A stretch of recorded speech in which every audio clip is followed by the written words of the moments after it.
ഓണവിപണി ലക്ഷ്യമിട്ട് ജൈവ പച്ചക്കറി കർഷകനായ സുന്ദരൻ നടത്തിയ പാവയ്ക്ക കൃഷിയിൽ 100 മേനി വിളവ്.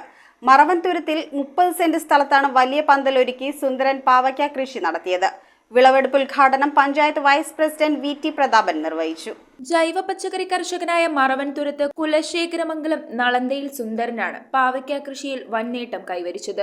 30 സെന്റ് സ്ഥലത്ത് വലിയ പന്തൽ തീർത്താണ് സുന്ദരൻ പാവയ്ക്ക കൃഷി ഒരുക്കിയത്. 100 കിലോ പാവയ്ക്ക വിൽപ്പനയ്ക്ക് പാകമായി ഇപ്പോൾ കൃഷിയിടത്തിലുണ്ട്. Maravanthuruthu panchayat vice president V T. Prathapan പാവയ്ക്ക കൃഷിയുടെ വിളവെടുപ്പ് ഉദ്ഘാടനം നിർവഹിച്ചു.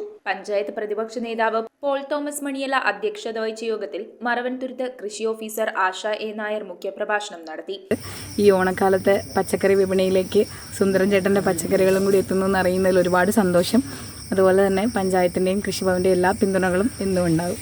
PS വിജയൻ, കർഷകൻ സുന്ദരൻ നളന്തൻ തുടങ്ങിയവർ സംസാരിച്ചു.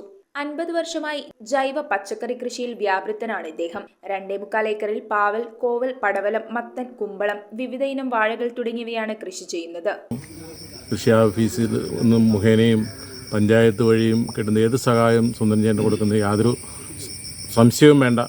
അത്ര നല്ലൊരു കർഷകനാണെന്നുള്ളത് അറിയുന്നതിൽ വലിയ സന്തോഷം അറിയിക്കുന്നു. ഓണക്കാലത്ത് വിവിധ കൃഷികളാണ് പടവലം, അതുപോലെ തന്നെ കോവല്, പാവല് അടക്കമുള്ള വിവിധ കൃഷികളാണ് വിളവെടുപ്പ് നടത്തി ഓണ വിപണിയിലേക്ക് സുന്ദരൻ ചേട്ടൻ്റെ കൃഷിയിടത്തിൽ നിന്ന് പോയിരിക്കുന്നത്.